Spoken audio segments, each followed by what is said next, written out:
consultório médico. O mês de abril é conhecido como o mês azul para conscientização do autismo.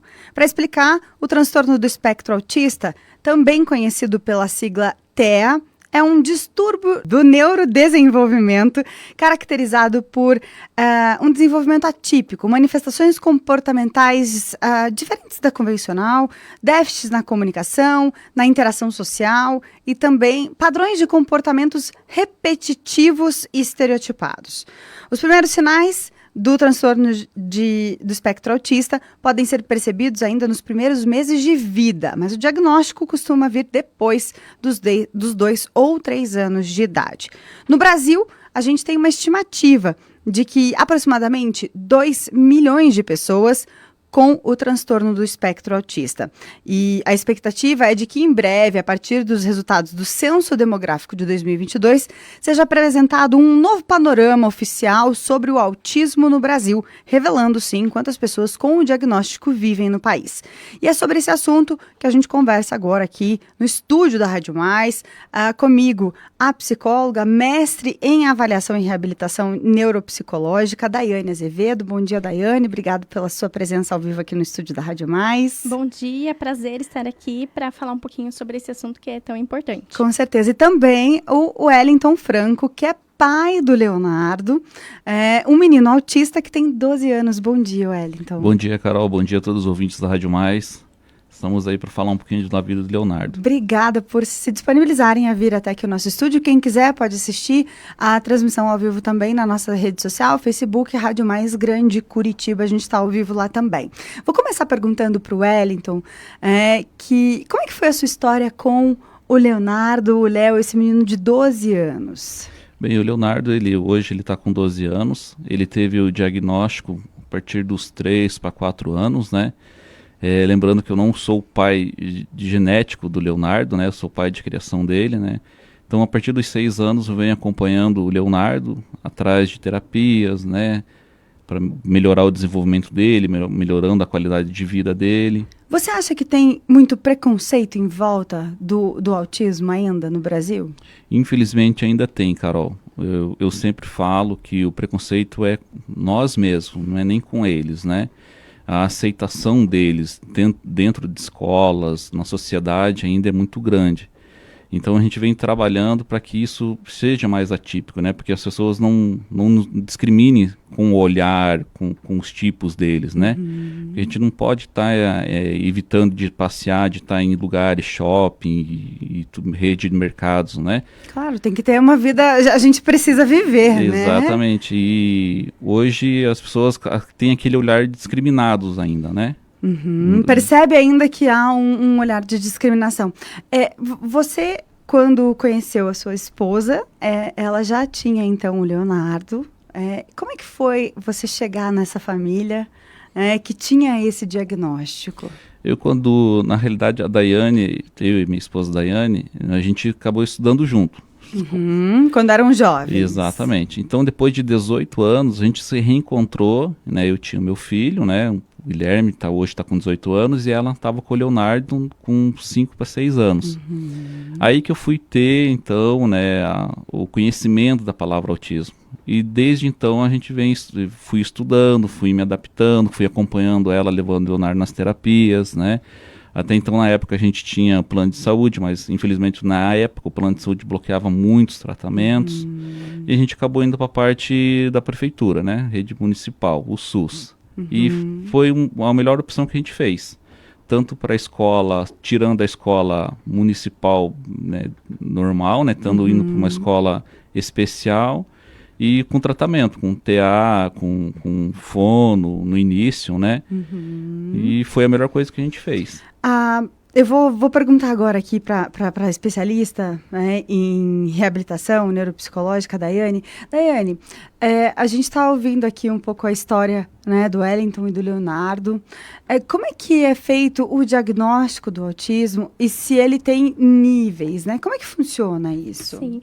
Então, Carol, o autismo, né, o diagnóstico ele é feito clinicamente, né? Não existe um exame que a gente vai fazer para identificação. Então, ele é um diagnóstico clínico. Existem alguns instrumentos que são bons para a gente poder traçar, né, essas características. Alguns instrumentos podem ser alguns questionários que é feito com a família, né?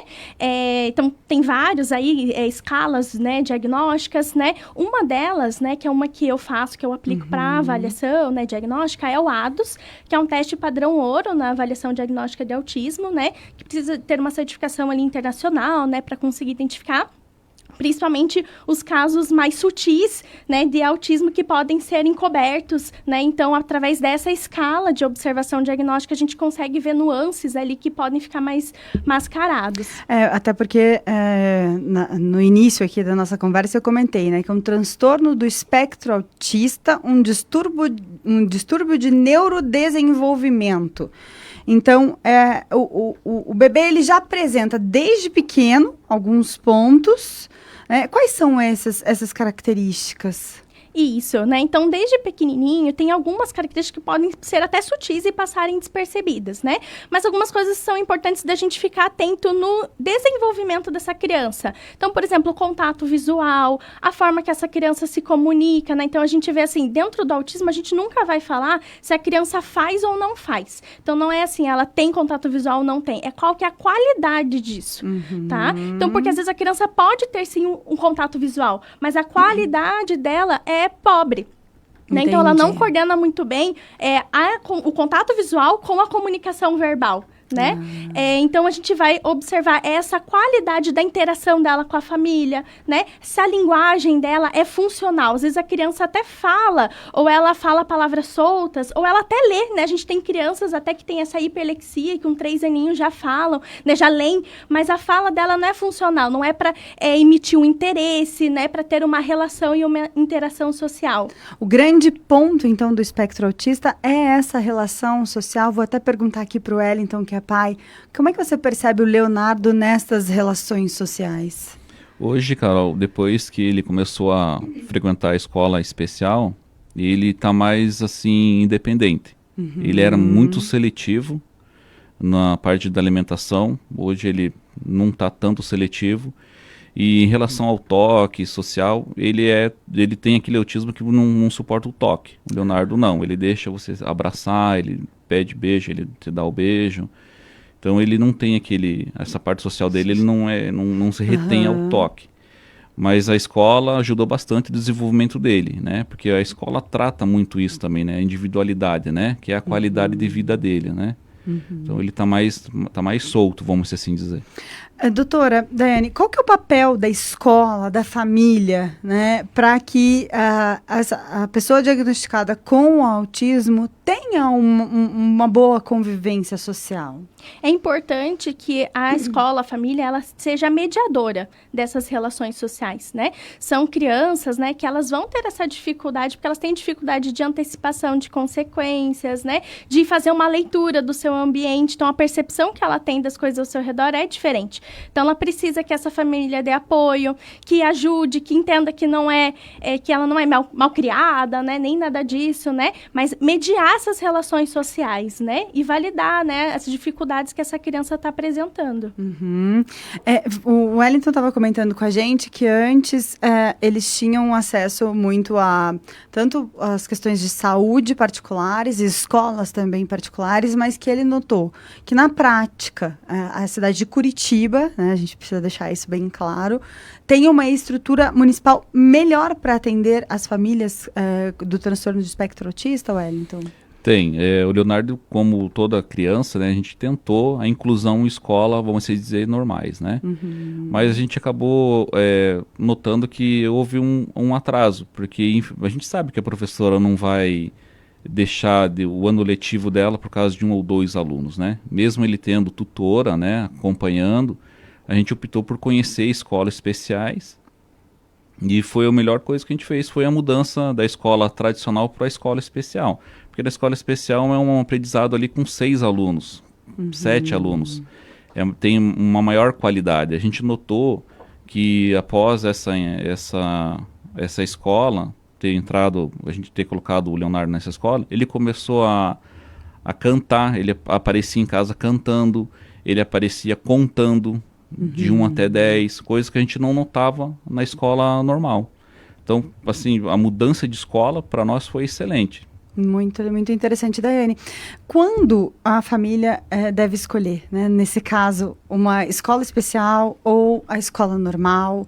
Quando há indicação de um tratamento, um tratamento mais focado nessa criança, nesse adolescente? Sim, então assim, todo o ambiente social, né, precisa ser feitas adaptações, né? Então, a criança com autismo, ela é considerada uma pessoa com deficiência e ela tem amparo pela legislação de ter diferentes adaptações, seja em escola regular ou não.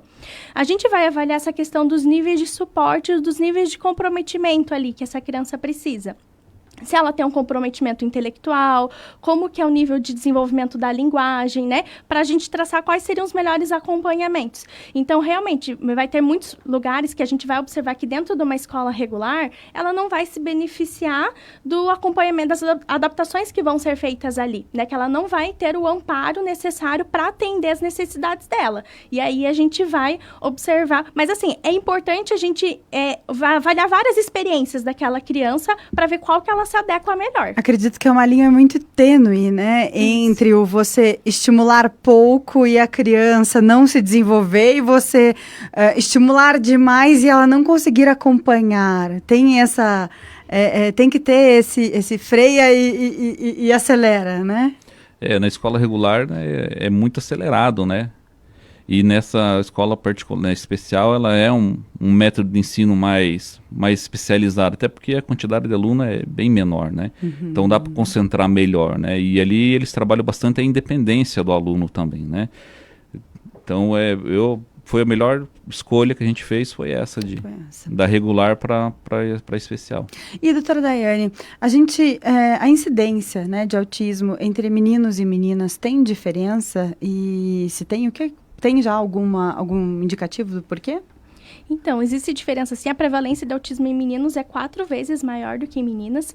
Existem algumas teorias, né, que trazem isso, sobre a questão da genética relacionada ao cromossomo X, né, questão da testosterona, enfim, mas nada comprovado.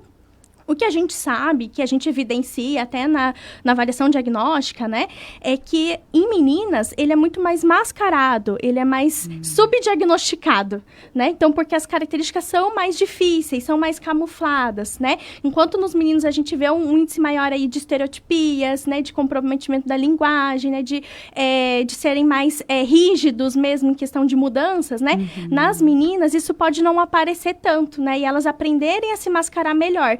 Então, acontece muito delas serem diagnosticadas muito tardiamente, ou nem serem, ou serem diagnosticadas erroneamente mesmo, como TDAH, TOC, né, entre outras questões.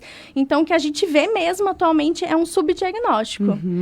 Então, dá pra gente falar que cada caso de autismo tem as suas particularidades. Alguns podem ser muito inteligentes, outros muito sensíveis a toque, barulho, sons, gostos, sabores, enfim. E é um universo muito grande e que quem está em volta precisa aprender a lidar com isso.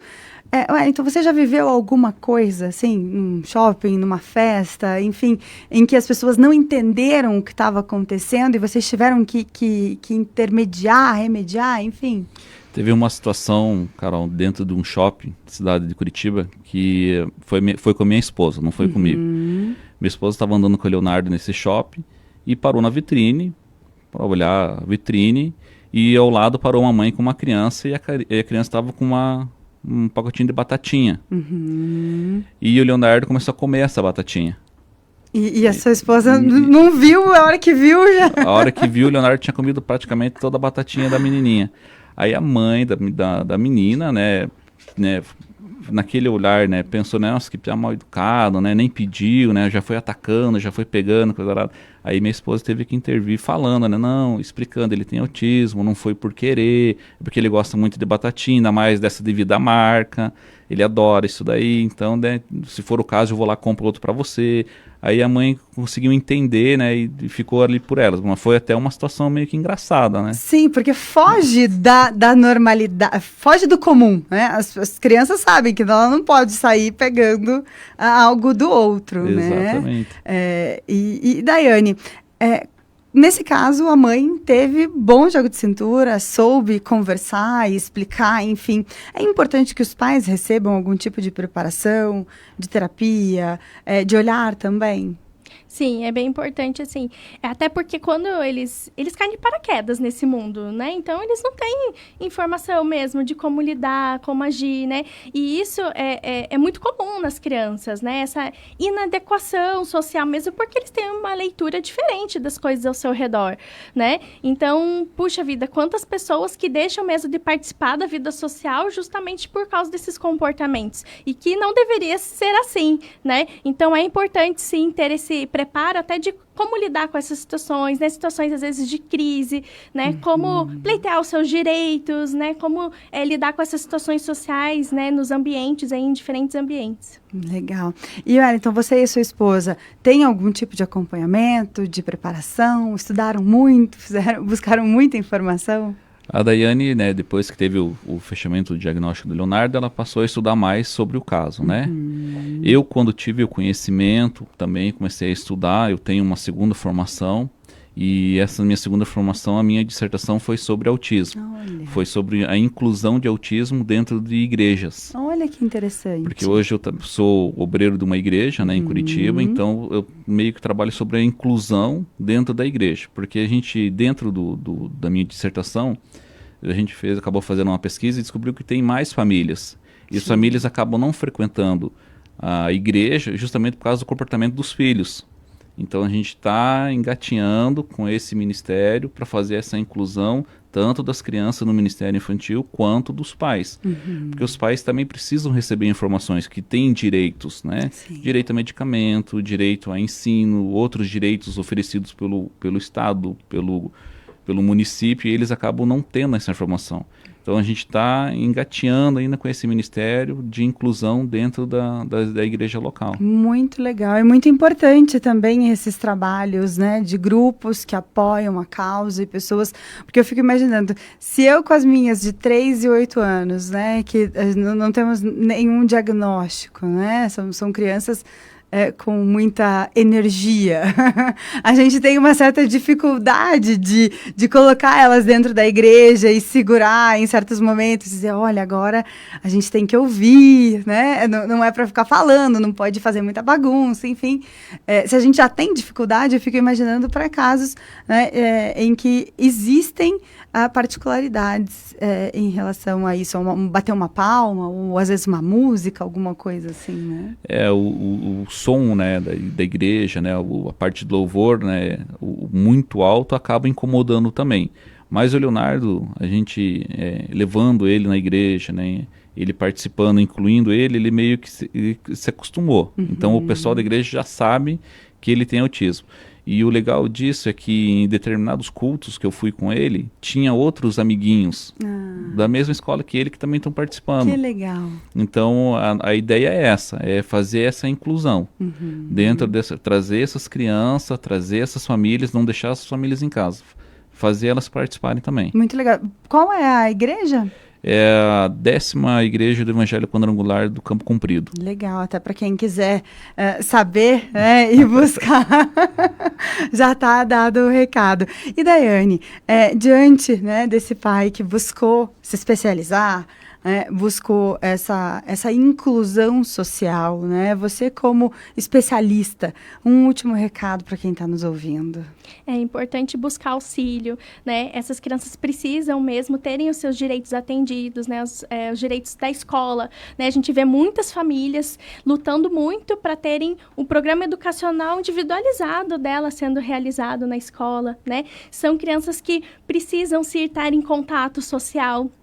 Isso vai trazer qualidade de vida, mais autonomia, mais funcionalidade para essas famílias, né? Então, é importante, sim, buscar ajuda especializada, pleitear os seus direitos e o acesso à comunidade. E eu penso que não ter medo, né? Diante de qualquer desconfiança, buscar uma atenção médica, buscar um especialista para tirar dúvida, né? Isso, exatamente. A gente tem aí a negação, né, em termos do diagnóstico, né, e que é um diagnóstico complexo, é um diagnóstico difícil, mas que quanto antes a gente tiver o diagnóstico, melhor é a intervenção, né? A intervenção precoce é o que vai direcionar melhor para que essa criança tenha um melhor desenvolvimento na vida dela. Quero agradecer a presença de vocês hoje ao vivo aqui nos estúdios da Rádio Mais. Acho que foi uma roda de conversa muito legal, com muito conteúdo e muita informação para quem está ouvindo a Rádio Mais nesse momento. Mais uma vez, muito obrigada, Wellington. Obrigado, Carol, pela oportunidade de estar falando desse assunto tão em alta no momento. Obrigado, doutora. Obrigado, equipe da Rádio Mais. Tenham todos um bom dia e uma boa semana. Ótimo dia, muito obrigada. Obrigada, doutora Daiane, também pela sua participação. Obrigada, Carol. Obrigada, Wellington. Obrigada a toda a equipe.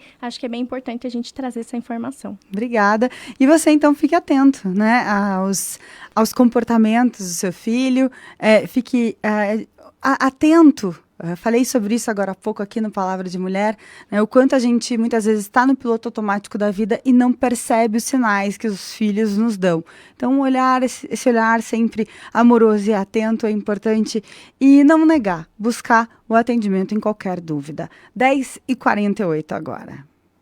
É Mais Digital. Acesse radiomaisdigital.com.br. Mais informação, mais alegria. Vem com a gente. Bom dia.